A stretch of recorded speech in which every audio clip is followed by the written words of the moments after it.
వెంకటేశ్వర స్వామి వారు స్వయంభూ మన్వంతరంలో ఒక శుభముహూర్తాన భూలోకంలో అవతరించినప్పుడు బ్రహ్మాది దేవతలకు ఒక మాట ఇస్తున్నారు. నేను ఈ శ్వేతవరాహ కల్పం అయిపోయే వరకు ఈ భూలోకంలోనే ఈ వెంకటాచల పర్వతాల్లోనే నేను శాశ్వతంగా ఉంటాను. వచ్చిన భక్తులందరినీ అనుగ్రహిస్తూ ఉంటాను. కోట్లాది భక్తులు నా కోసం వస్తుంటారు, వారి కోరికలు చెప్తుంటారు. కానీ వారి కోరికలన్నీ చాలా అల్పమైనవి, భౌతికమైనవి.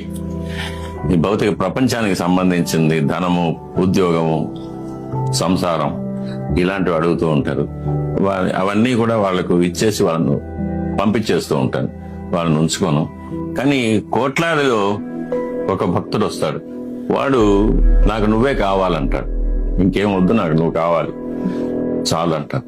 అటువంటి భక్తుడిని నేను నా పాదాల దగ్గర ఉంచుకొని జీవితాంతం అతన్ని కాపాడి చివరిగా అతన్ని నాలో చేర్చుకుంటాను. అది కాకుండా